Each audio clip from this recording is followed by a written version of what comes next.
What is going on, folks? We're back. 3BG. Yay. Naked Gun. 2.5. Smell of Fear. Smell of Fear. You know, I always wondered who came up with these titles. What was the spelling of the fear and all the rest of it? Here's the thing. 33 and a third, sir. 33 and a third. I always laughed at all of the halves and all that shit. That's why when we first went into this, I'm like, what is this? Like 4 1/4 or some shit? They try to be funny. Like, I wasn't really sure. But anyway, to anyone and everyone watching this, please like, subscribe, comment away, and please share this if you can. Please share it because you love us and you love everything about us. I think Naked Gun. Yeah, I think we talked about this in the last episode of the fact that comedy like Naked Gun, you have to have, even with good writing. Hey, that's a nice little graphic. I had it up last week and you just now noticed it. I lied, guys. I put it up last week. Good writing is good, but you have to have the right person to give line or the group of people to do good line delivery. Now, as this episode is coming out, the remake of Naked Gun, well, it's not really a remake, it's a continuation of these Naked Gun movies. And the trailer came out, and all three of us was like, holy shit, this actually looks like this is going to be funny. Yeah. And the thing of it is, when I look at the trailer, it's the line delivery of the actors they have in the movie that makes the jokes funny as shit. The thing is, and you're right, with these movies, and no, we're saying all this before the new one's out, before we can really judge it for what it is. Yeah. But what I'm hoping is they're going to do this the right way. When you made Frank Drebin with Leslie Nielsen, what he used to do back in the day was old. He used to always do westerns, and he did like old detective stuff, and he did romance. He did a lot of romance stuff. He did a lot of dramatic roles too.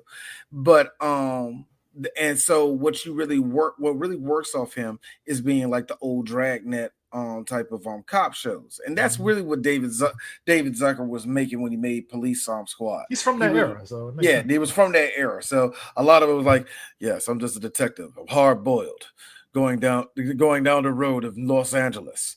Look at all the crime and scum around me, but it's all right. I am a man of his need.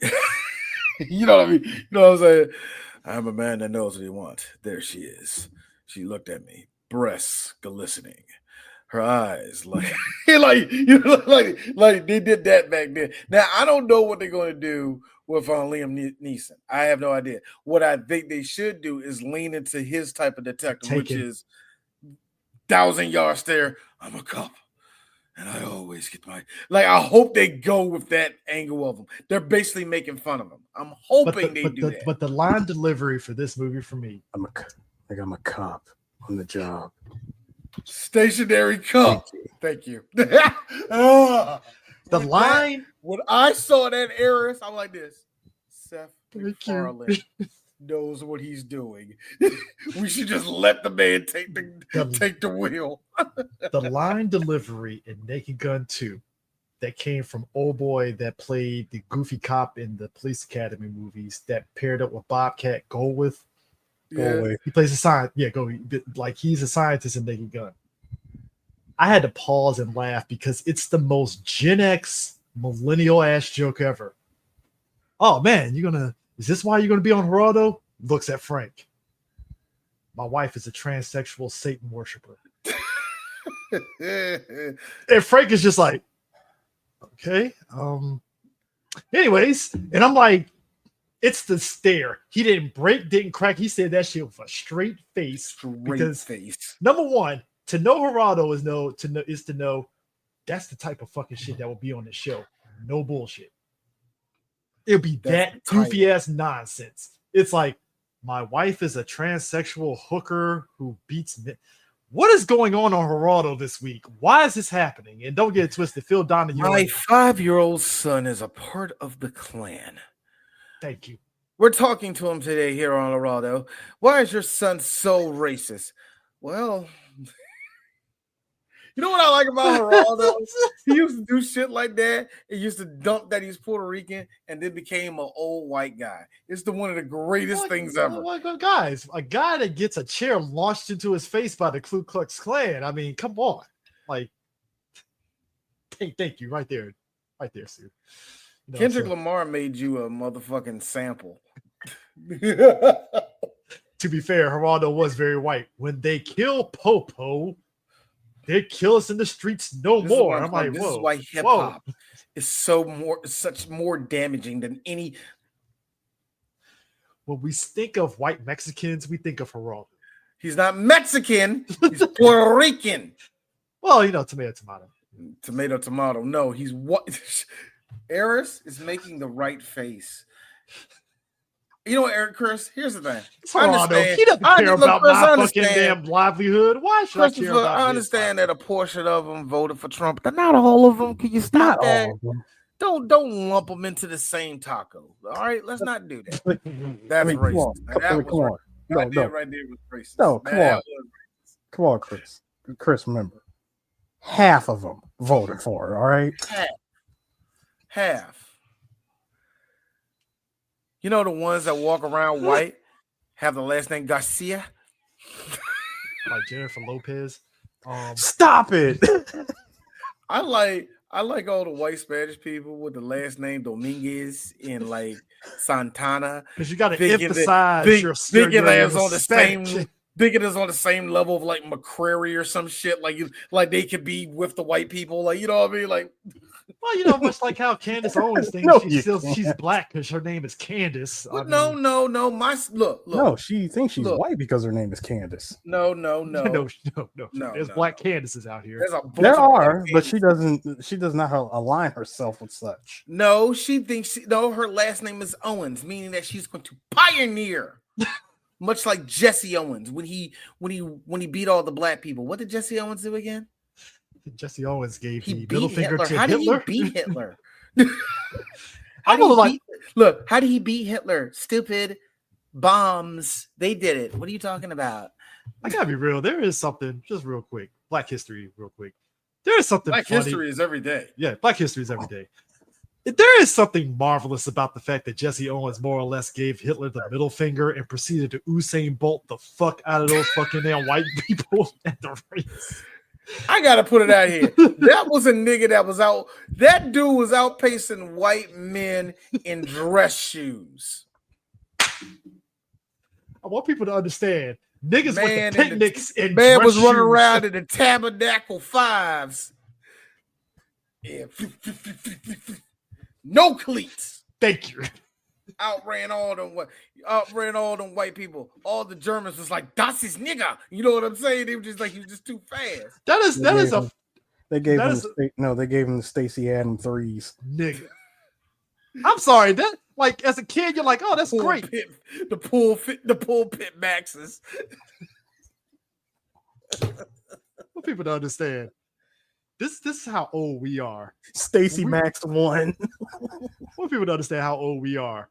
The fact that we could look at pictures of our grandfathers and great grandfathers, and they could just be on a leisure in the park in some Stacey Adams and playing football and shit. Isn't that a picture of Martin Luther King throwing a football in like a dress shirt or some shit? I will never get over.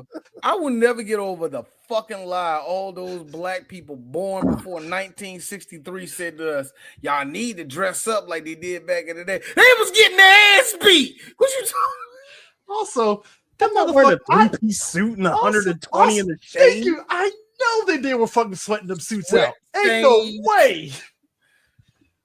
Nah, bro. Cleaners, them cleaners bills had to be. Thank you.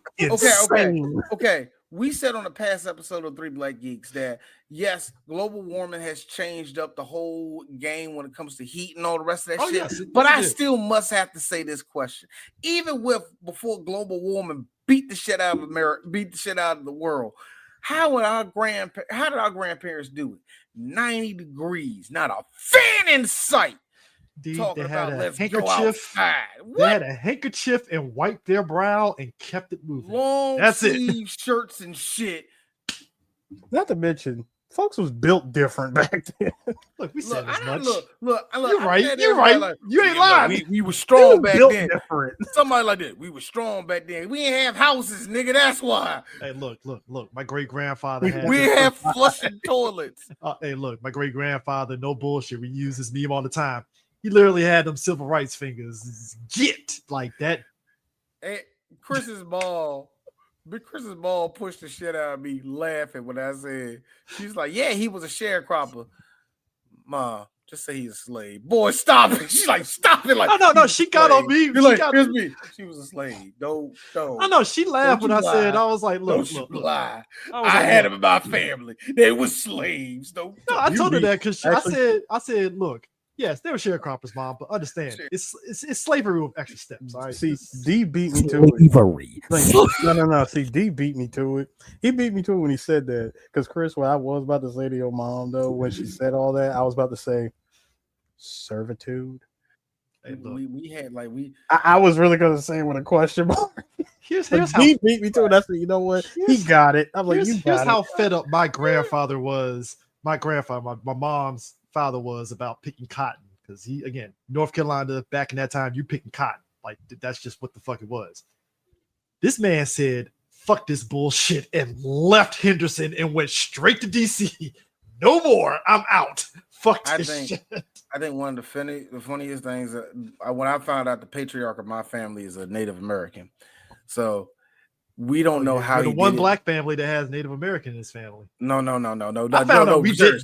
You found out that's the branch in our family is actually a Native American. Wow, it's kind of cool, but whatever. Because nice. all the family's black, you know what I mean? But we was like, that's why we yellow. Anyway, so but anyway, what we found out was he was one of those Native Americans they were trying to brainwash, and he escaped. Now we don't know how he escaped, and he was on the lam since then, and he ended up having like 18 kids and shit. You know how that was back then. FBI but anyway, didn't catch him? Huh? FBI didn't catch him? FBI, nigga, this is like the 1800s. Oh, you talking like, dog, this is after this is post-Civil War. What are you talking about? Yeah. This is when niggas weren't free all the way yet. All right, listen. You just go 100 miles over and you're free. It's like this is when the word engines was still in vogue. So let's like fair. All I know is this. All I know, what I was told was this. He escaped. Now, how he escaped, I don't know. But because D is a weeb and he has ADHD, you know what I thought? He escaped like Kiryu and he goes to zero, just running, punch, go to the next stage, throwing people to the wall, running to the Hold on. You see like he's going down like some stairs. All of a sudden you see him escape. It's like a one floor shack. That's how you do comedy, like you do here in Naked Gun. You have to be very, very funny with your visuals. Our man Frank Drebin is a bit in the crossfires of some real life shit in this movie because Frank is honored for taking down 200 drug dealers, and when he said he ran over 2 of them, I was like, I feel they were 200 black people, and I don't know how to feel now because this is like crack era still, and it's like, well, first off, LA, so yeah. Second of all. You see what I'm saying? Also, if you're not OJ Simpson, yeah, you would be one of the. Okay, look, guys. I got to be honest with you. This is the best I've ever seen OJ Simpson. And you know what? I don't know why white people are scared of him. It's not like he's going to ever have a. Oh my god! This man had. This is probably the greatest picture of OJ Simpson I have. Put this on a shirt. I need this on a shirt. Inside baseball, this was OJ the night before he did the deed. I need this in black and white, and I need West Side Gun. Boom, boom, boom, boom, boom, boom, boom. D. I already gave you the idea. Put it in black and white, parental advisory, and black out the eyes, and put it on 3BG IG. I thought that thing was dead. Is it dead? I thought it was. We ain't doing it no more. We should. No, they do it. Everybody does it every now and then. I just don't do it like crazy because people oversaturation. That oversaturation. And people always pick like it's a parental advisory. Your whiteness is showing, people. Stop being there. How you black and so porcelain is spilling out. Also, I gotta admire. There's something also I admire about movies of this time is that whenever you get somebody non-SNL related doing an impersonation of the president, their Bush is fucking hilarious. I ain't gonna lie. Like, oh boy, that plays fucking. They got the mannerisms down. I mean, everything. The hand gestures. George Bush to me. Bush Senior, not W, but Bush Senior. Bush Senior, much like Bush, like his son, I felt like they were very easy to mimic for comedians. Dana Carvey nailed Bush Senior, like not gonna do it. That crap. It's the aviator glasses that nails it for Bush Senior, and it's a look. And you're talking with this Southern slang, even though you were raised in Connecticut all your life. Well, you know that anytime that somebody has like a very distinctive voice, it's like stupid easy to mimic it. You know the other thing that's funny about this? How we saw in our lifetime Barbara Bush be becoming the ass of every fucking joke. Barbara Bush did nothing wrong to no one. By my account, shut up. By my account, she ain't never called no black person nigga. By my account, she looked like she did. Let's just be real. She looked like she said, "Paul, he run." By all accounts, she looked like she said that before. No, but by all accounts, she never said super predator. Yeah.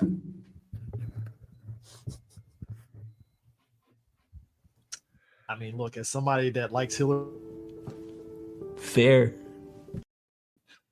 point. I like Hillary, but you're right. She never said. She never said it. You know what? Looking white. I think that what sets her apart. But it came from a Democratic wife, though. Because Nancy Reagan had something to think about. She had Just Say No. And she was very no. Nancy Reagan had a throat that wouldn't stop. What are you talking? Well, no, I was getting to that. I was getting to iron. that. What are you talking about? Like, I'm sorry. Russia had Russia had the iron. Russia had the iron. Sorry, the USSR had the Iron Curtain. The US had the Iron Throat. She had the iron. Thank you, Chris. You said it first. She had the Iron Throat. Side note. There is something. Ain't that amazing? Nancy Reagan, 1973. Ain't that amazing? You know what? I want people to understand. Next to Nigga Navy on Twitter, the Nancy Reagan shit, we took that shit too far with Black Twitter. And never told us that Nancy Reagan had the Gawk 3000. God damn. You waited until after she was gone to tell us this. That's a Quincy Jones shit. Here's the best part. All of ancient Hollywood coming out telling everybody. Rob Reiner was out there. Nigga, when we saw Nancy. All right. And I've been waiting, baby. Now, I want people to understand something. Because, again, we're good at segues here. Let's talk about Zsa Zsa Gabor. What was in this joke for 2 seconds? No matter. I am old by the fact that I can recognize her. Now, I want people to understand she was the prototype for Kim Kardashian, but had talent. But she had talent though. She worked for it. Yeah. No, here's the thing. Zsa Zsa Gabor is old Hollywood. She is. What I'm saying is she's old Hollywood. It's like she put her 3-year bid in Hollywood to doing some bullshit movies. Granted, one of them was Moulin Rouge, so I get it. But then all of a sudden she was just a chick that was like, "Hey, I'm super rich and I'm a starlet," and that's the thing that she just rode. Put it this way: back then, some people just had gimmicks. Yeah, and that she had a gimmick. That was hers. I'm foreign. I have a rich husband, darling. I have a rich husband. Rarely I do. You know what I'm saying? And the whole thing of her. Green Acres was a big thing for her too. Also, that did a lot for her back then. And Sue would appreciate this. She was in 2 pretty decent animated movies in Rescuers and Rescuers Down Under. That there. Was she in Thumbelina? Yes, she was one of the. I think she was one of the. She did a voice in Thumbelina that was anamorphic and a little bit too sexy, if I remember. Yeah, she but like the rescuers, like people forget like the rescuers and rescuers down under. She was the big name for those movies, and to be fair, it did help those movies in a way. I would say not Kim. Kim is way too low, and that's insulting Jaja. Okay. If anybody, I would say Sofia Vergara. Oh, and the only reason why I would say that is because Jaja is foreign. Yeah. She fits that stereotype for men to think what she is. And Jaja fit, I'm foreign. You gonna pay for this pussy. She fit that mold very well. Hey, look, I saw old pictures of Jaja. I see why. I understand. She was a very pretty. I understand the game. I understand it. I understand. I understand the game. I'm not. How many quarters? I want people to understand. These are the seven husbands that she hooked up with, and seven husbands. Jaja had 7 husbands. Bergen Beige, which was from 1935 to 1941. Conrad Hilton from 42 to 47, so it's about 5 years. Really? George Sanders from 1949 to 1954. Herbert Hunter from 1962 to 1966. Josh Costin Jr. from 66 to 67. That's the shortest. Jack Ryan, 75 to 76. Mike O'Hara, 76 to 82. Felipe de Aba got annulled because it was just a one-day wedding. And Frederick Prince Asholt from 86 to 2016. That's her longest marriage, and she died. That's the reason why that ended. That's crazy. Jaja became one of the first. First off, anybody want to know, she's Hungarian. Yeah, she's Hungarian. But really, what is she was like one? I would say, in a weird way, she was one of those celebrities where their act was who they were at all times.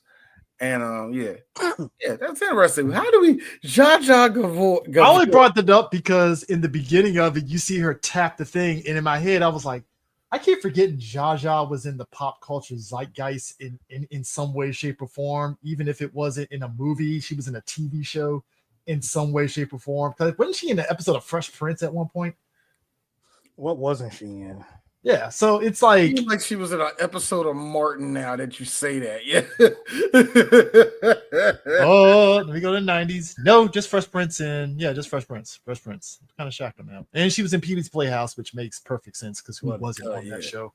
I remember her on that. But like that opening of Naked Gun 2.5 had me in tears because that part of the police siren inside this woman's womb.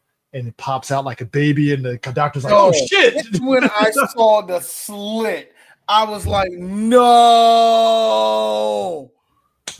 I saw that, and I said, "Listen, 16-year-old me would have been on the floor crying."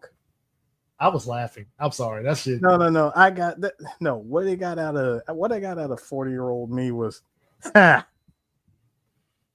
That's it. Yeah. I'm just sorry because for me it was okay. No.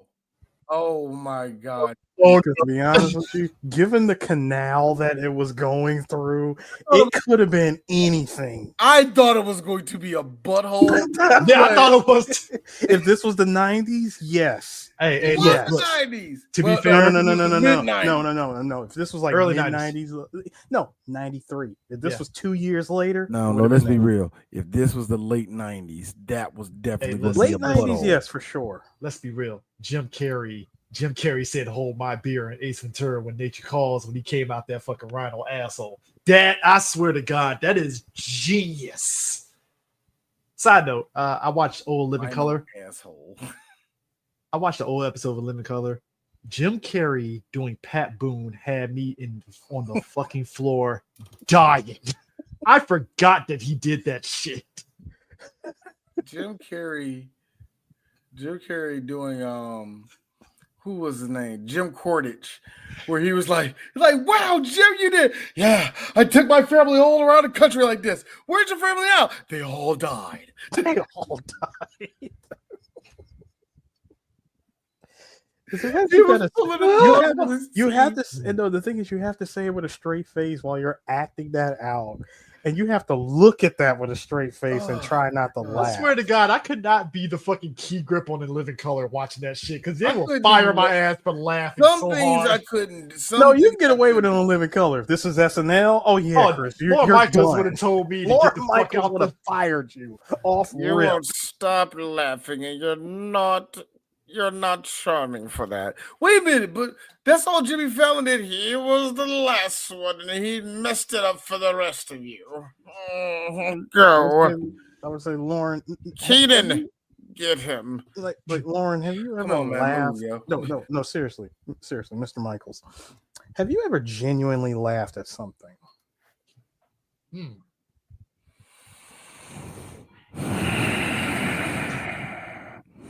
I made Chevy Chase go away, and I can make you go.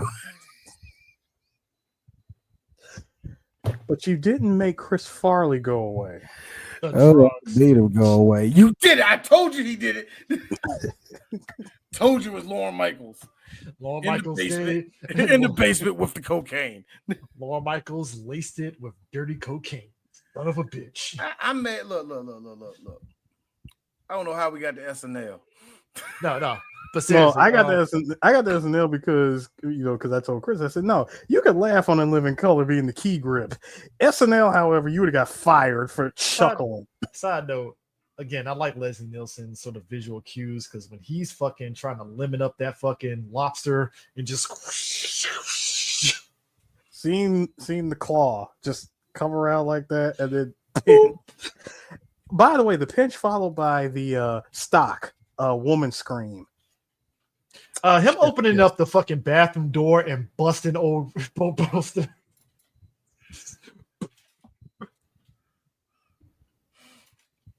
He got two people. Get away from me, man. I got you. Pop. Get him.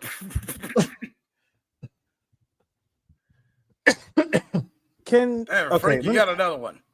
Let me ask you, gentlemen, this.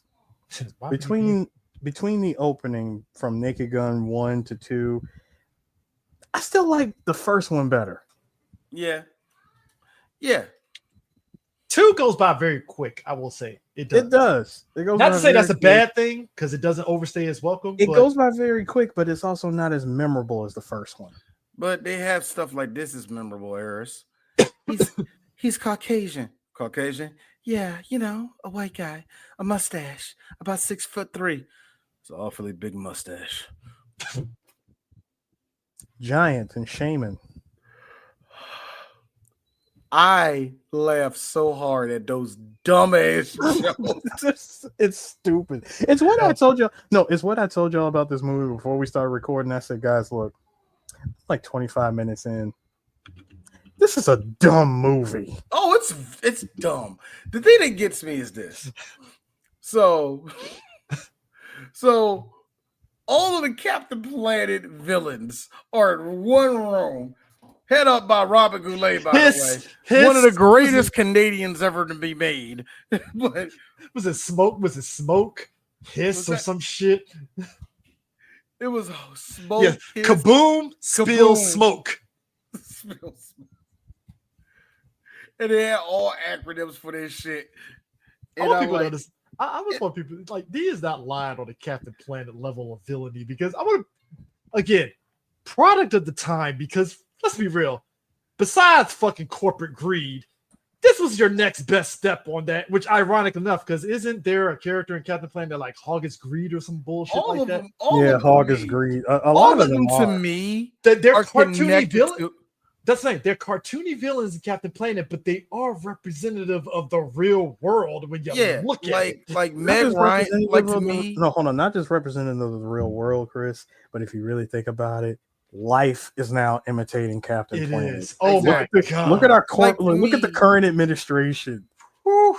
Dude, I've never seen a super poor man's equivalent of the Principality of Zeon ever in my life.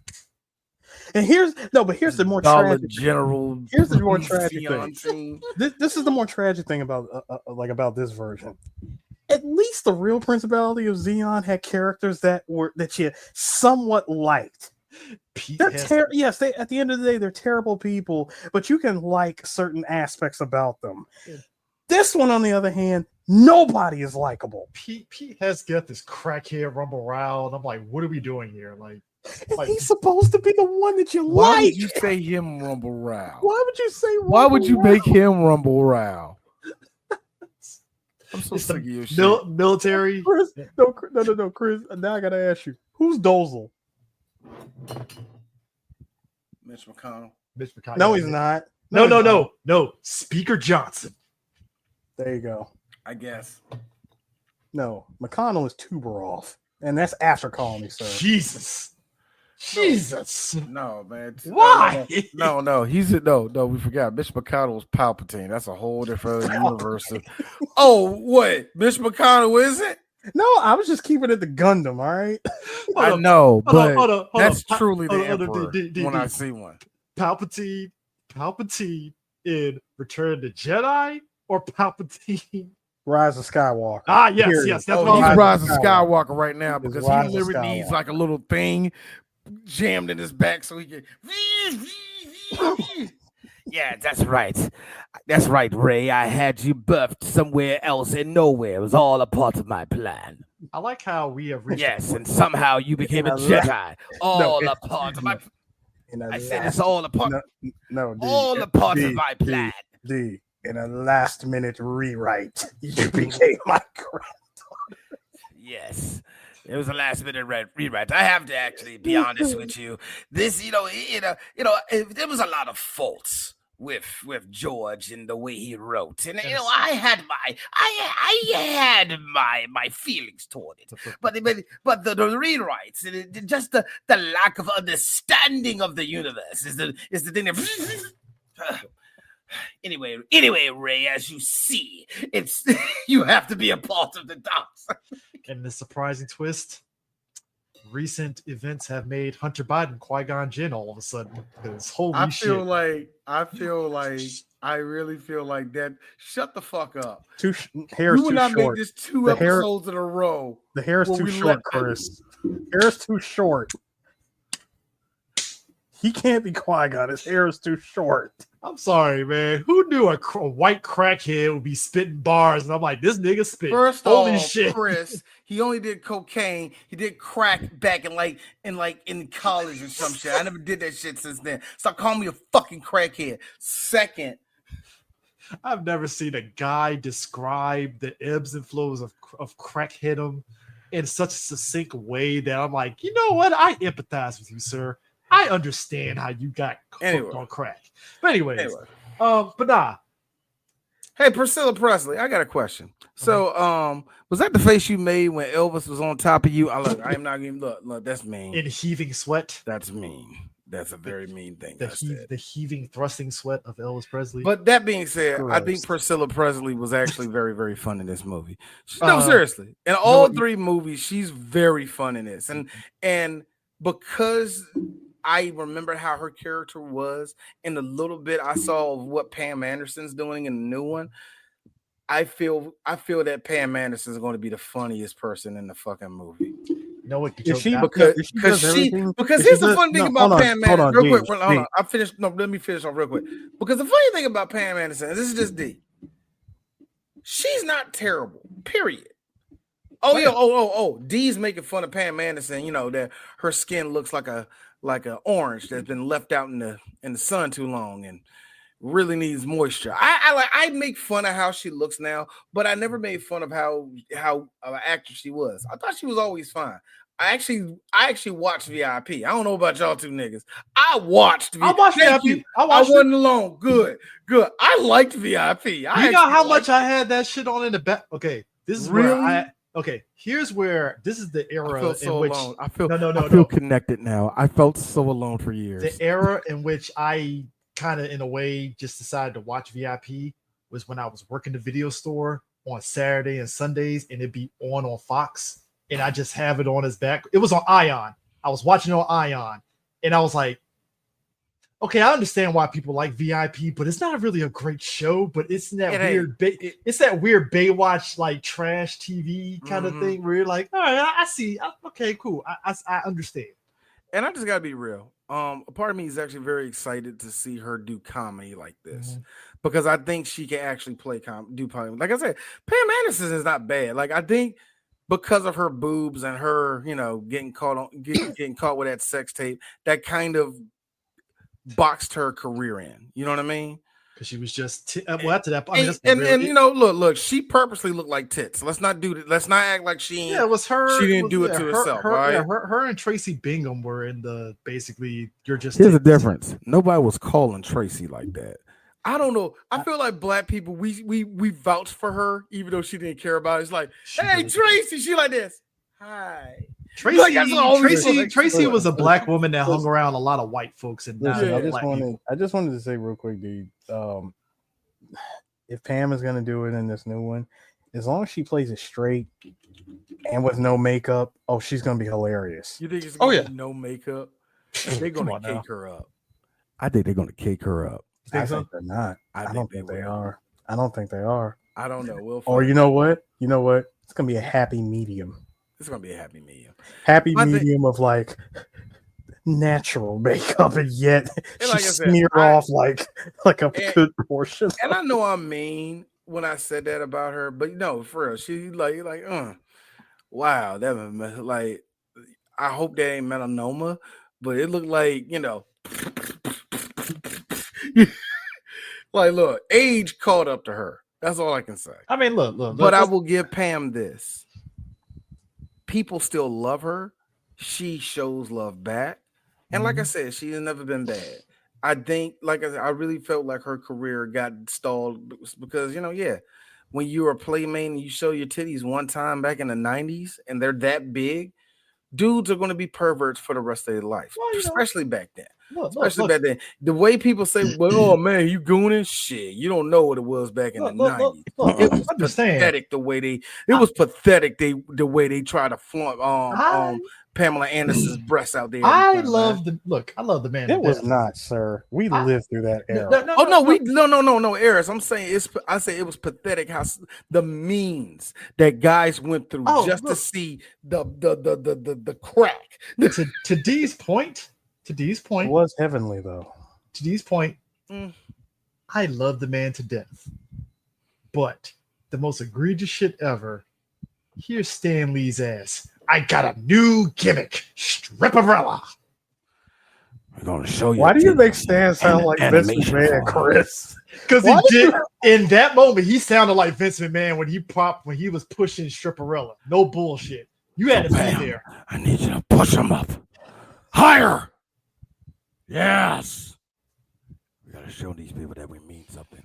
Spike TV will last forever. I have never seen. Make sure it happens. Excelsior. That is the most happiest. Look, Stan Lee's a happy guy, but the way he promoted Stripperella like it was the second coming, you had to be there. Because holy shit, man, that man was pushing Stripperella like it was just. True believers, do you like boobs? Do you like Pam Anderson? Oh, he was gooning. Did you have a magazine where the magazine pages were stuck together, you nasty motherfucker? Because I know you did. Nah, because I'm just mad. I'm just mad. Rash on one head, paper cut the other. Let me tell you something.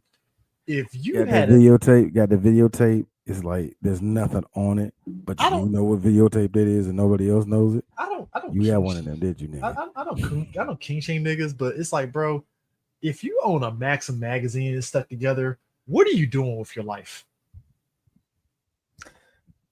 Desperation level. No. That is desperation level. No. That with the pages stuck together. Stop. No. Pages stuck together. No, it's not. No. First of all, JCPenney was the first step. Yeah. Maxim magazine came later, sir. JCPenney's, then Sears. You gotta work your way up. King was there because King, the next step was porn. King is there if you next step is hardcore. King porn. was there. King was there if you had access. Oh yeah, that's what I'm saying. To me, King is after King. No, it's porno after that.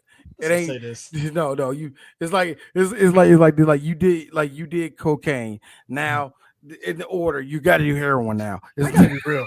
King magazine fucked me up on some black women I crushed on. I swear to you, it's one thing to crush. Look, you crush on Reagan Gomez. It's like, all right, cool. She pops up in King magazine. Now your head is fucked up because it's like, oh, she's in King magazine. Damn. Could have been worse, Chris. Could have been Smooth magazine. Ooh, what's wrong with that? Well, no. What's wrong with that? Here's the problem when you have. This is the problem you should be talking about when you look at the King magazine. They got you thirsting over a girl you don't want. I will never forgive you, King magazine, for putting that junk out with Lisa Ray. Wasted time. I'm gonna keep it real, full chest. I wasted time beating my dick to that shit.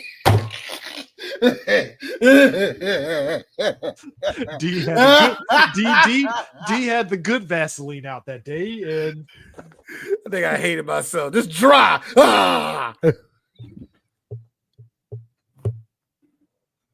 I'm going to sleep.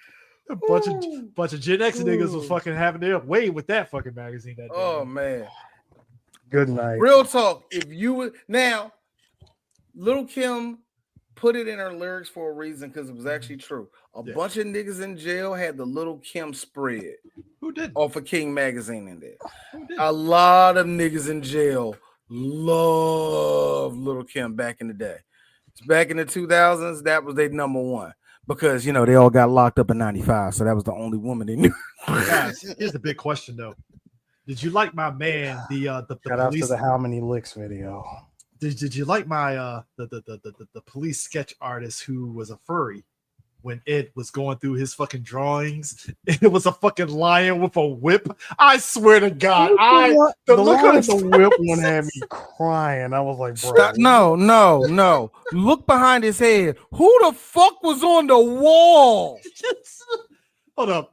Which is the better chalk outline, this or the Dog and Come to America? Dog and Coming to America. Nothing will ever beat that. The dog, because they pointed out, but no, how did the person get up there? No, all right. First thing first, ladies and gentlemen, for y'all that don't know, for all of you that don't know, it was a chalk outline on the cane too. All right, for all y'all that don't know, that is George Kennedy. George Kennedy is an Oscar award-winning actor. An Oscar award-winning actor. He is picking up a picture of a looks like a lion rat woman whipping a man in a chair.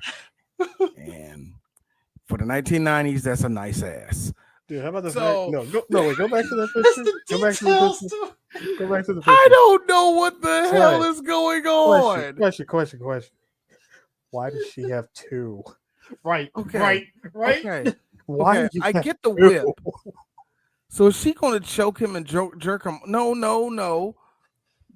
Yeah. What is the okay? How much he's paying? I really need to know.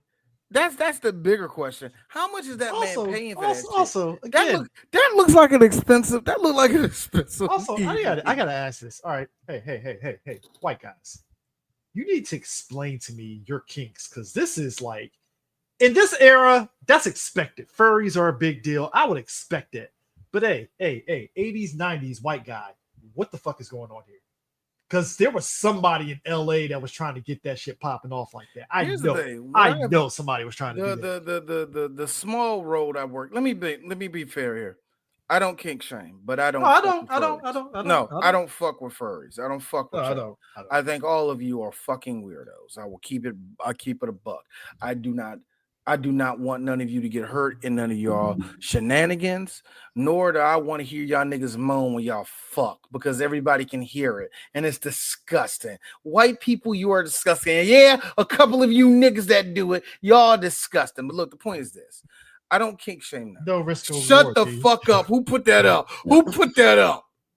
No risk, no reward, sir. No risk, no reward. Here's my thing. I don't kink shame.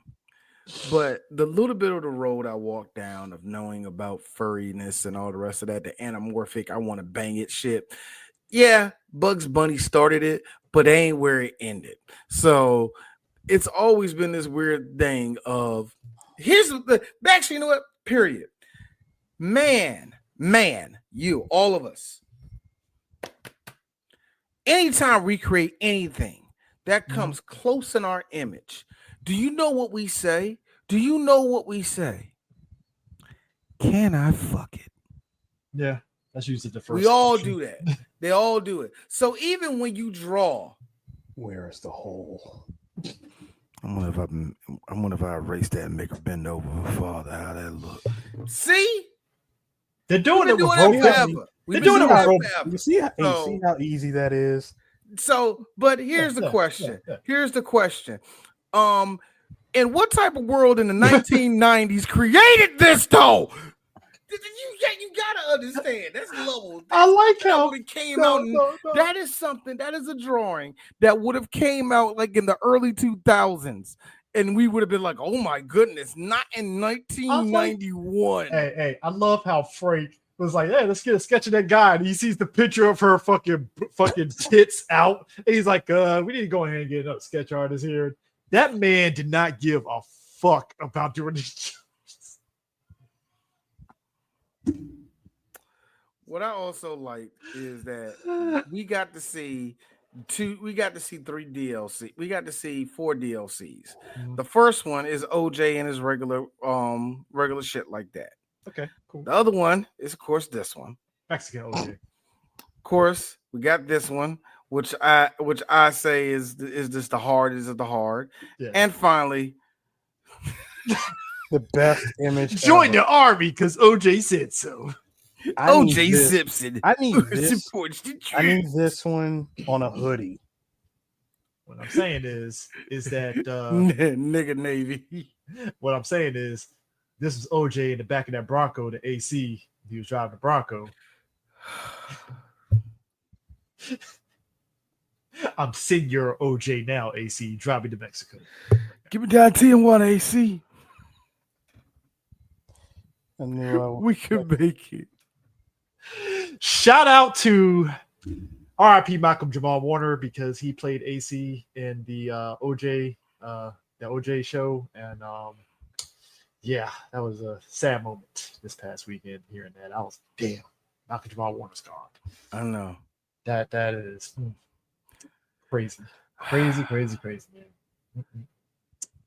Damn, evil world. You know what you're gonna hate me, but I need to lighten the mood. Mm-hmm. No, I can't do that. No, it's Malcolm Jamal Warner. I love him too much. Black excellence. I know. I can't do that. The all-star. Yeah, I won't do that.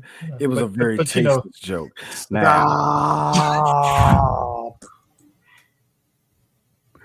Okay, Chris, now that you did it, I can do it. You know what they said on the shore? Look, I can see their parachutes. They're okay. Yeah. Do you know that Malcolm Jamal Warner is everything good Bill Cosby was in the 1990s into now? I'm dead. And now that he's gone, we can throw him in the trash. Who? No. Bill Cosby? No, yeah, yes. Yeah. Oh God! I know you said Malcolm Jamal Warner. I was like, why would I say that? No. Why would I say no, sir? Why would I say it? Why would I say that about the man who came to work when Eddie Griffin didn't? Oh, Eddie Griffin's hanging out. I'm like, what did he say? Fuck me for? Because he's the one who said it. By the way, yeah, sure. That is actually true. That is actually very true. That is actually very true. I didn't want to do it. Krista Wood had pulled up the scuba. Look, I found out today that fucking Malcolm Jamal Warner was with Regina King for a good 4 years, and I'm like, holy shit! I didn't know that either. I was like, goddamn, dude, like you were batting 1,000 on the fucking black women you were with, goddamn. Like, wait a minute, why did y'all break up? We had a miscommunication. Yo, dick small, nigga. Why you gotta say it like Riley? That's my normal voice, motherfucker. Yeah, I had to leave after that. Like, I feel like Malcolm Jamal Warner is a stand-up dude, but that was the first time in his life he just left. Like, the keys was down there. He just left the house. Stuff's still in there. They divorced. It's like, everything in the house is yours. You can just keep it. Just go ahead and keep it. Just go ahead. He just moved. Hey, yo. You want to talk the moment when they were in the they were finding out the guy that blew up the factory, right? And he was like, "Yeah, he's at this address. Huh? It's the red light district. I wonder what you were doing there. Here's Ed.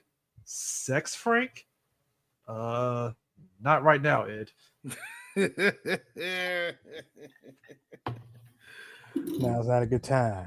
Now's not a good time. But nah, the thing about he was Kid Philadelphia from West Virginia or some shit. Nah, he was Kid Minneapolis. Kid Minneapolis. Nah, you didn't get him. God, we gotta find that. Somebody find that damn. We have to find. I was trying to actually find that one, man. Hold on, hold on. Wait. I just had it up. I don't have one that has the Kid the Kid Philadelphia. So it's Kid Philadelphia. Like, all right. Nope, I ain't got that one either. Yep, thought we fucked up on that one. Hold up. Hector Savage from Detroit, ex-boxer. His real name is Joey Chicago. Oh yeah, he fought under the name Kid Minneapolis. I saw Kid Minneapolis fight once in Cincinnati. No, you're thinking of Kid New York. He fought out of Philly. He was killed in the ring in Houston by Tex Colorado. You know, the Arizona assassin. Yeah, from Dakota. I don't remember if it was North or South. North. South Dakota was his brother from West Virginia. You sure know your boxing, Frank. All I know is never bet on white guy. Fucking O.J. Simpson in the backlight. That was the best thing. OJ like, yeah, you're right on that one, man. Said, never bet on the white guy. Never bet on the white guy. Oh man, that and then when it comes to the next scene, again, OJ had it's the visuals that makes it work. Frank is narrating where they're going, and they're driving in the middle of Rome with the Colosseum in the back, and Norberg is looking back like, all right, like. They have a couple of sight gags. The sight gags in this one was weaker. That's why the first one was a little bit more better. But the one that they did in this one that I really like is actually in the credits. If you go to the credits, you notice that they start just naming off shit that ain't there. When they get to the grips, they go best grip, boy grip, dog grip, she grip, dat grip. What the hell is a grip? And right beside that, what the hell is a grip? It says the grip is the one that holds all the stuff together on the stage.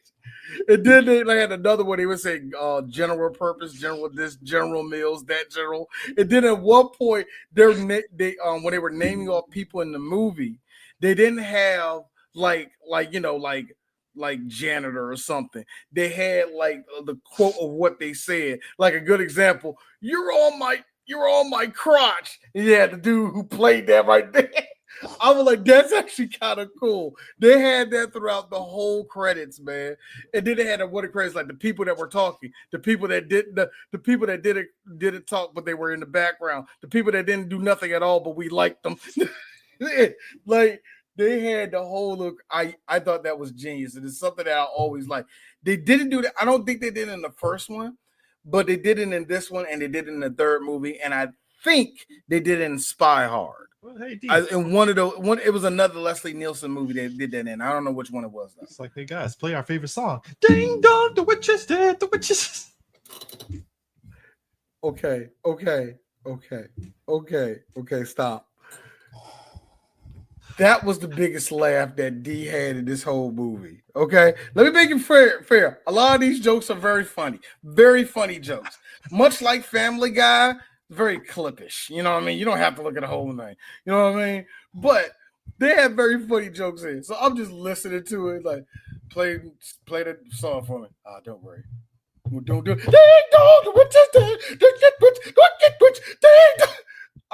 God, I fucking fell out on the boy. I was not ready for that. And it was a brother doing it. That's what made it even funnier to me. He had the head bop and everything when he was doing it. That's what. Oh God, I forgot. That was funny as fuck. It's like, hey Ed, I need your help tomorrow. You and Norberg need to meet me here. Why is Norberg in Detroit? Just have a plane ticket and a pair of pants. I like how he got dragged. No, they're like he's getting closer, and he got it in a couple. Step on it. No! No, and then he slid and went right under the bus. Now, here's the thing I like about it. Long-term booking. Norberg is underneath the bus. He didn't see the sign. He just heard ding, and we saw Detroit, and he was like, no! He didn't have to see the word Detroit to go, fuck, give me. That was funny. Hey, if you hate O.J. Simpson, that was your part to love it. But if you OJ gave us those great Hertz commercials, even. Hey, Chris. And she bad knees and all. Man. Hey, Chris. This is how you do it. I can't believe it was her. It was like a dream. But there she was, just as I remembered her. The delicate, beautiful face and a body that can melt cheese like a sandwich from across the room. And breasts that said, hey, look at these. She was the kind of woman that made you want to drop to your knees and thank God you were a man. She reminded me of my mother. All right. No doubt about it. Hey, Frank, snap out of it. You look at her like she was your mother, for Christ's sake. I'm sorry, I couldn't get the last part right. Nah, it's when the moment he said that, I was laughing. Eris, that was something you would have did to me. You would have tapped my brain to know what I was saying and did it, make it a full circle. The fuck is you doing? You look at her like it's your mama. Did you laugh? Did y'all guys laugh at how fucking Frank was trying to be the friend that's like, oh man, I envy you and Edna, and Ed's face is just increasingly getting violent the whole time. Okay. I hate niggas that do this shit. You know what? Sometimes I envy you and Edna. You have the same person every day for over 30 years. You wake up, you eat with her, sleep with her, make love to the same woman. You spend every possible waking moment together, while I'm out running around with a bunch of 20-year-olds who only know what a good time and cheap sex. Sex. Girls who can't say no. Girls who can't get enough. More. It's your turn now to wear the handcuffs. It's the foaming of the mouth because it's like, Chris, welcome to being a married man. Get ready for them niggas to act like you're going to do that. Here's the thing. I'll just say this. Yes. When you say it out loud, it does sound like it sucks. Shut up. But here's the thing. I chose that, bitch. You over here fucking 20-year-olds and go like, oh my God, this is fun sex. Why you listening to that old man music? It's a Tribe Called Quest. You ashy nigga. Bye. I talk to you tomorrow. Let me tell you something. Yeah, that's your life. Let me tell you something. If you ever want to go through, I mean, I'm a rookie at this, so pardon me on this. I just feel if you ever want to have a trial with your significant other, go on a cruise for a week. You'll learn a lot about each other for 1 week confined in a room on a boat. You can't go nowhere. You learn a lot about each other in 7 days. Trust me, it's great. Hey, Chris, brother, look at me. You just said that out loud. You about to know how good your wife's ears is when you get into an argument. So you just telling everybody about what the fuck we do on cruises now, huh? I didn't do that. You did it. Thank you, Eris. You did that. Fair. My brother in Christ. That's fair. Do you know that black women's ears have tendrils inside them? Son. You are married to the quiet room. I'm just saying, nigga. She got King Okay. Kai. The quiet. In her ear, she got the little twitchy tones like King Kai got. She can broadcast. No, you need to understand something, sir. You're married to a black broadcast woman. You're married to a black woman with a good job. She has hearing like a quiet place, all right? The slightest pin drop, she gonna hear it. I mean, you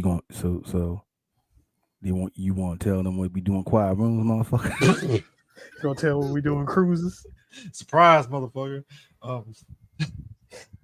It's gonna be worse, Chris, because she gonna come out of nowhere with no warning, no heads up, or nothing. Drop kick. Drop kick. You over there. That's you. Nothing. That's you. That's you. I love you. What are you talking about? I'm gonna listen to the whole thing. What you talking about? You ain't say shit. I'm listening the whole time. You won't go to your grandmama's house. That's what I heard. Shit, you gotta say louder than that. I ain't hear that. Can I confirm or deny I had a moment actually like that? Was it on the boat or off the boat? No. That's what we call a good comeback. That was what we call pop that came from the corner. It was before that. It was a moment. It wasn't nothing bad or anything, but it was like I made a joke and it was just like I had to defend that joke. Said joke, and I had to defend. Because black women, you will make a joke. So I'm pussy, right? I'm pussy. Thank you. I'm pussy. Like nobody said that. I didn't even say all that. I like how black women do diss to niggas all the time and then act victim. But look, the point is, don't you love me anymore? But nah, like 3 black geeks respect black women. Habibi firebombing got a missile to. If some robbers come through, then I guarantee they give it up. Yeah, we do. We absolutely do. In no way, shape, or form do we disrespect them at all. Them niggas in the gutter now, aren't they?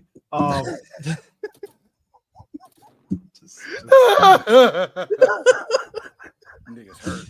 It hurt. Niggas hurt. Speaking of work, Robert Goulet playing scumbag boyfriend is hilarious. I love him. I love it just the whole time. It's just he plays, I think D said it best, Captain Planet villain very well. He was very obviously, but you know what the best thing he did was at the end where they knew they was running out of time in this junk and they had no idea how they was going to end this. Oh, what, David Zucker, you did? Anyway, this is where he pulled a gun out, fell out of the window, hit the awning. All right. Fall down. Huh. All right. One step. Lion. To be fair, I laughed my ass off at that because it's like that's funny.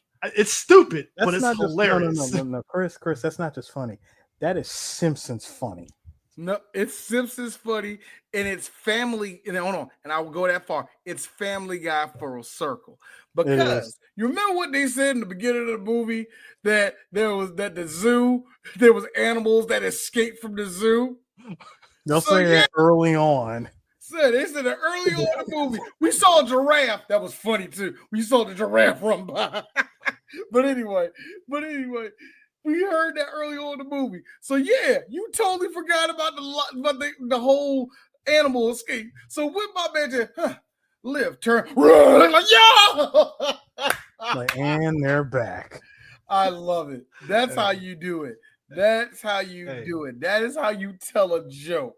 Because I am also still have the emotional moments of a kid.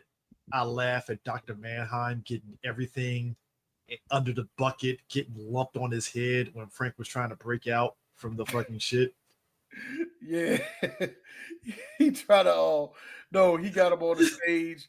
He pushed him off stage, ripped his pants. No. I'm talking when they were tied up in the no, I'm talking about when they got tied up in the warehouse. Yeah. Hold on, where's that line at? I think where's that line at? I don't think it's on here. Nah, my nigga Ed. But he was like, all right, I'm tired of this. Yes, the badge is off. We're going to go mano a mano. John Everyman now. The John Everyman. Dude, he proceeded to beat the brakes off of him. Nah, it's the reaction, right? And Frank is like, all right, he's had enough. And you're thinking, Ed beat the shit out of this dude. My man fucking clocked the shit out. Even OJ was like, like, no. All right, pick him up and get him out of here. We need to get him out of here. Christ, he's heavy. Dr. Mannheim. That was Mindhammer. Dude, Mindhammer's subplot is still funny because of course it's an evil twin that has a shitty wig on his head in the most Scooby-Doo. And not just any terrible wig. We're talking, God. That's some Kojima shit. No, not a terrible wig. It's when you go through the create a character section and you pick wig number 5. That's what that was. The wig, the hairstyle in Mass Effect that nobody picks. It's not even the fact that nobody picks it. It doesn't match anything. Oh, no, you muted, D. You muted. I said it doesn't match anything. I would say the one that like it quaffs over, and that's the one that nobody picks. That one. The one that has no physics, by the way. I mean, the Clint Howard. Nobody wants to be the Clint Howard in a video game. Like, come on. I like Clint Howard, but nobody wants to have that hairstyle in the video game. It's just no. Unless you're doing a joke playthrough, then that would be hilarious. But nah, like that which makes me laugh. I'm sorry to segue this. That makes me laugh because one of the best of creative characters I ever seen to me was Saints Row 3. Mm-hmm. And I played part of the new Saints Row game, which by the way, I wasted so much time. But that was a good 2 hours I'm never getting back. And thank God it was a trial junk. But it's amazing how less you can do. You know, on Saints Row 3, you can make yourself purposely an old looking person, poopy ass titties and all that. You can't do nothing like that now.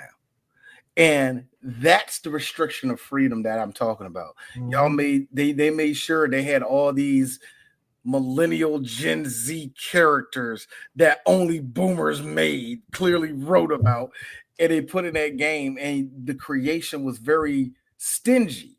Mm-hmm. And I was like, I thought this one was like, yeah, this is gonna be about us and all. I'm like, that's so bullshit. I hate that so much. I don't know. I had to get off my chest. That's just something that always bothered me, man. But whatever. But Hector Savage, rolling up in that apartment. Oh no, also good visual joke from Priscilla Presley. When she takes her heels off and she goes from being Frank's height and she's like 4'11" and shit walking out the kitchen. That's funny. That was kind of funny. That's funny. the what I like kind of true to life a little bit. The one joke I liked, of course, because we was trying to figure out what was this sex scene. Because the first one was the giant condoms. We was like, what was this sex scene? This sex scene was Ghost, where they was making fun of Patrick Swayze and Demi Moore's junk. Which, Chris, good God, do we do Ghost? Because this is like our third time crossing the plane and we seeing Ghost. My wife, who is not really a big fan of like older movies unless it's the right one, Ghost is like her top 3 favorite movie of all time now. I don't know. I think about it, but whatever. But what made it so funny for me was, of course, the jokes they did with the clay and all the rest of that. Yeah.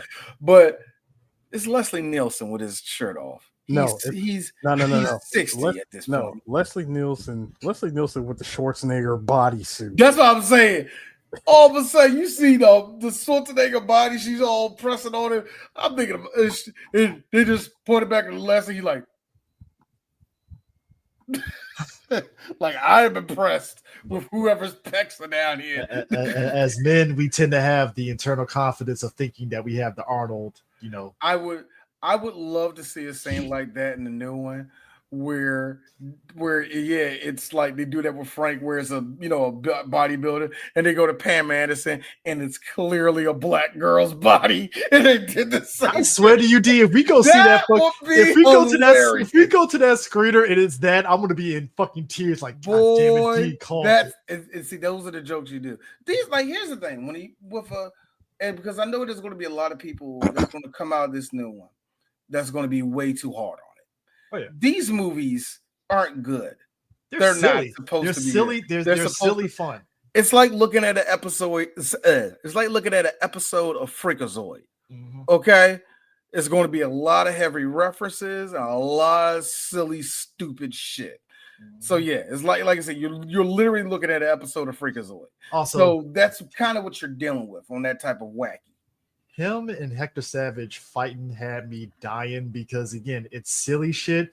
But the moment that they're fighting over the gun and they see fucking Priscilla Presley like naked in the shower and they just stop for a moment, I was like, that's actually it's silly funny. When she started singing the song, he was on there singing with her. I'm like, of course. Of course. Hey, he put that fire hose on man's fucking no. Oh, actually, no. Here's the visual that's kind of funny to me. If you ever had a hairdryer blow in your face, that shit is hot as fuck. I like how he blew that shit in Hector's face. He's like, shit, my face. And then he threw the hot towel on Frank's face like it was a fucking snake, and Frank was like, it burns. When he put the hose in his mouth, and like I was like, this is the very standard 90s shit where you always do that balloon effect to somebody's body. That was like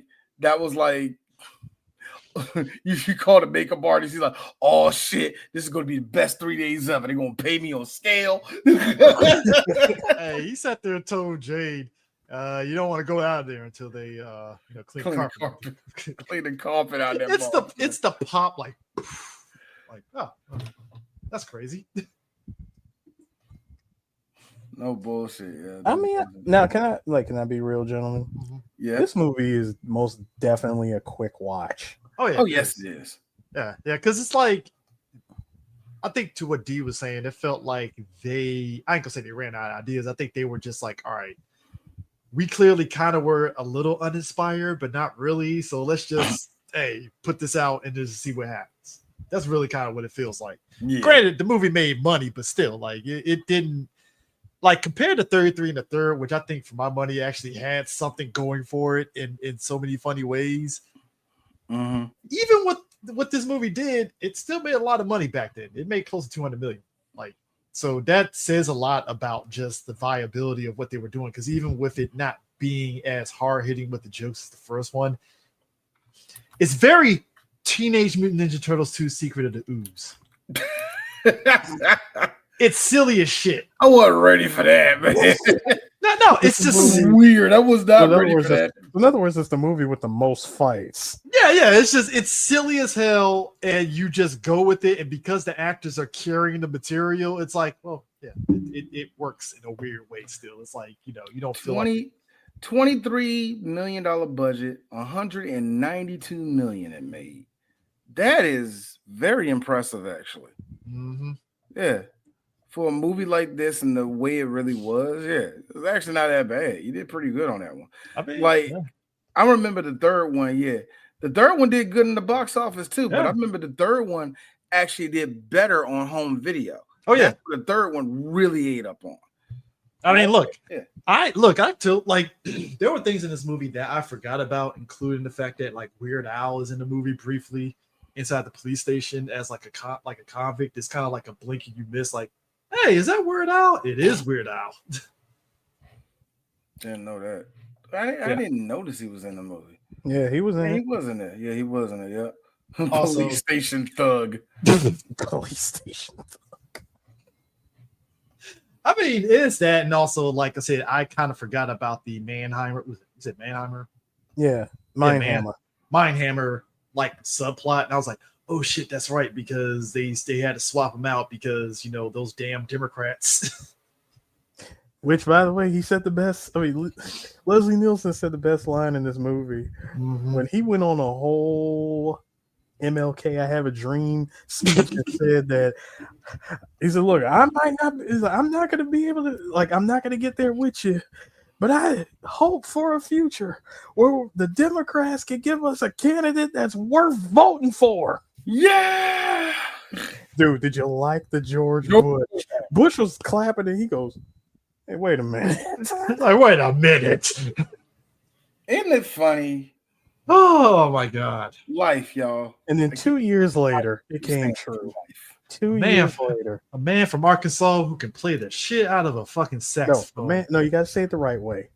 White man from Arkansas that played the saxophone, smoked weed, loved barbecue, and fat white women. Pretty much a black man became president in 1993. Charmed the hell out of black people. Once Arsenio Hall. That too. I mean, you won with just playing the saxophone and smoking weed. So, because folks, you got to understand, Bill Clinton. I'm sorry, Eris. I'm sorry.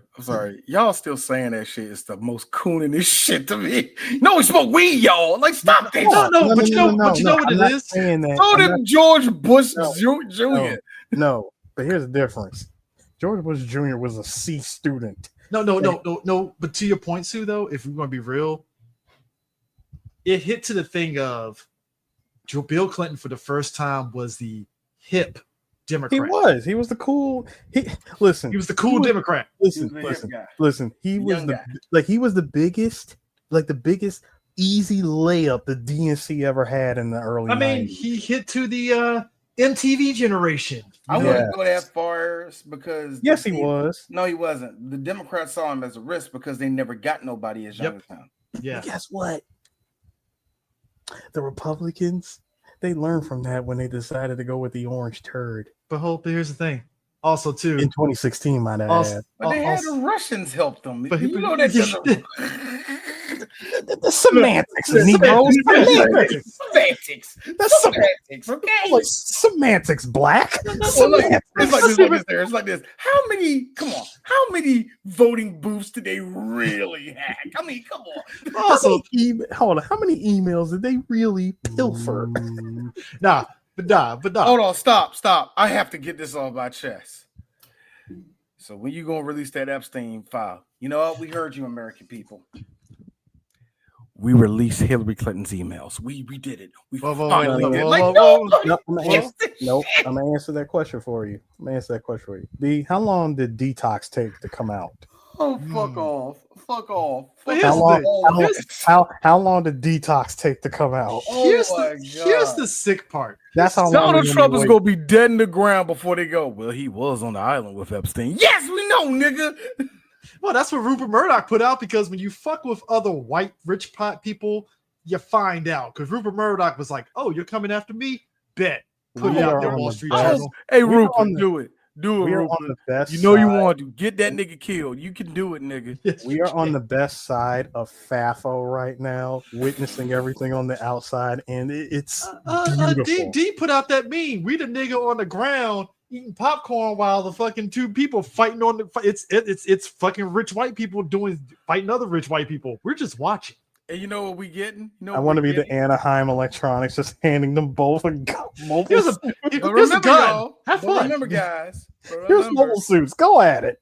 But remember, guys, despite us sitting there just chilling, laughing, we're still getting this.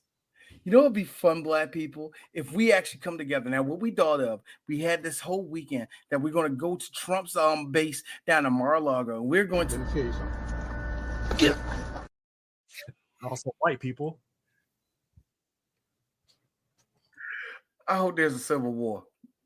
Just white people fighting each other, not even black people. Niggas are not taking part in it. We're just looking at each other. We're just looking at a whole bunch of fat white people who were really definitely going to military, but their grades weren't good. Versus a whole bunch of white people that don't like going out in the sun. It's gonna be awesome. It's gonna be awesome. Blue hair and gender is getting misrepresented left and right. That's what we want. In other words, this. Yeah. That is how the Negro race will win, when we truly don't give a fuck. Anyway, so anything else to say about this movie? So we wrap this shit up. That was it. All right, that was OJ built a gun on a roof, and that was actually a pretty funny sight joke. Ain't gonna lie.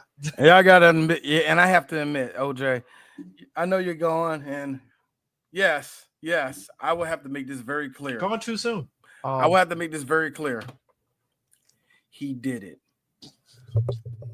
3 Black Geeks, all in agreement, says that OJ Orenthal James Simpson did it. We don't know how he did it, but that nigga did it. D. Here's the thing. But that being said, Chris, he still holds one of the rookie records in the NFL that has to be respected. I really need y'all to understand that the juice was the juice. Anyway, I want people to understand the black community has always known that he did it. We just was like, we knew it. Hey, give us a mulligan one time. All right. I will go this far though. I personally was in that crowd of black folks that didn't care because I didn't want my soap operas messed with. That's fair. Personally felt that OJ, I went from OJ didn't do it to OJ possibly did it to OJ did it, but I don't think it's in the idea that we think he did it. Like he was this big criminal mastermind. No, like I hate going on my wife's theory that his son actually did it and he was the one that took the fall Shit, of it. God damn. I don't know though. It's a good theory though.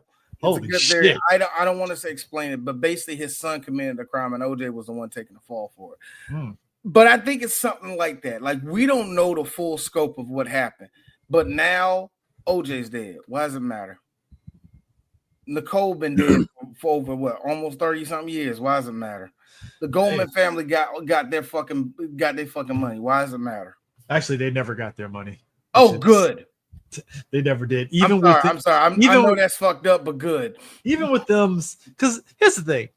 OJ got his Heisman taken away. Fuck y'all. That's why. It's like, because my thing with the Goldman family, I know Jesus Christ, we've been all over the place. But anyways, like even with the Goldman family, movies it's like all over the place. What are you talking about? Yeah, even I think my issue with the Goldmans is like, I get it, justice for your daughter, but it was the asshole way they went about it is kind of what rubbed people the wrong way. Because it's like, did you have to go that way with it? Because I get you need to get your money, civil trial, cool, but like, did you have to be an asshole about it? I think that's what rubbed people the wrong way. If there's anything that rubbed me the wrong way, and this is going to sound just like wow, I didn't think about it deep, probably from y'all, is that I forever, as much as I do admire Johnny Cochran, I will never forgive him for making black people fight each other.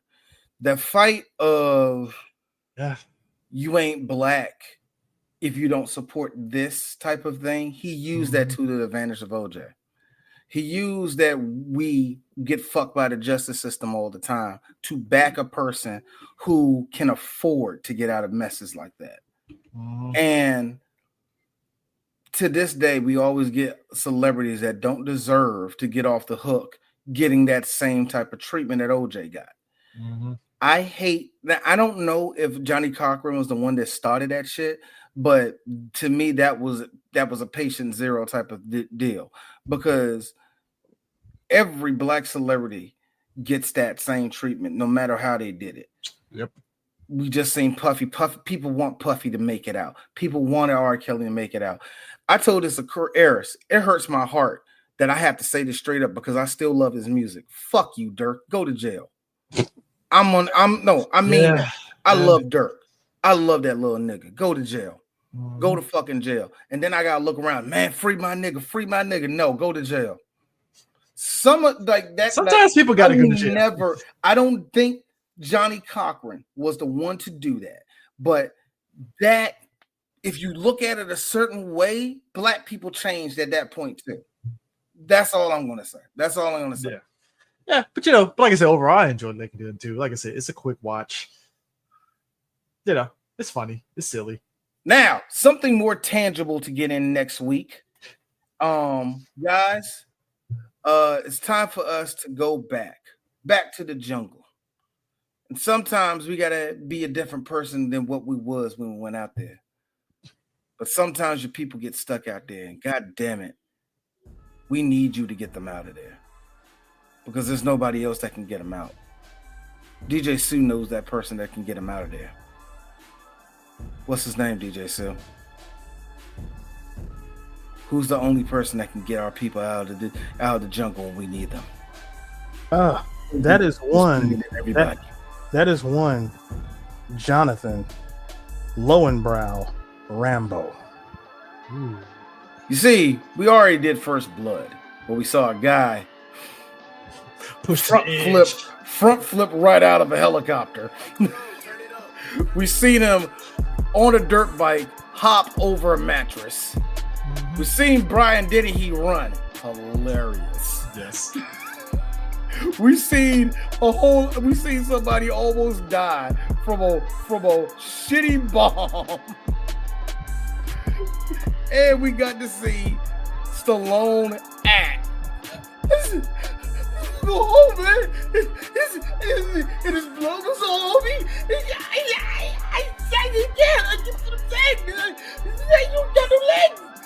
We had to see him act. And in this movie, you know what Stallone did? He put on 20 more pounds, got more ripped, and 20% of that acting disappeared.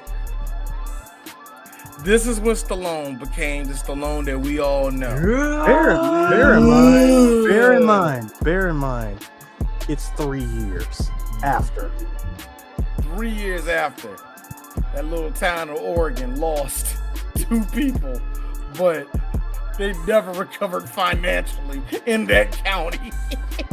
We fast forward to 1985. My man, another summer. My man, John Rambo, in prison breaking rocks for 5 years. Dude was breaking rocks for 5 years straight. Colonel Troutman visiting him probably on a regular and said, "Look, Jonathan, I got a mission for you." He said, "I know where I stand. I don't want to do it." But Johnny, you really want to be here for another 5 years doing this? In a weird way, it's like the movie was saying, "John, we can't continue the movie unless you say yes, you'll do it." Press start. Press start. Press start. Press start to continue. Press start to continue, John. We can this up. We're not going to be. We are not going to be on attract mode, demo mode for the next 2 hours. We ain't doing this shit. We have to press X. Shit. So yes, the next movie we're doing is Rambo 2. And so that's what we're gonna do. All right, it's gonna be fun. It's gonna be fun. All right, let's get out of here. Guten Tag. I'm sorry, what? Guten Tag? What, nigga? Sorry, random. Anyways, catch you guys later. Peace.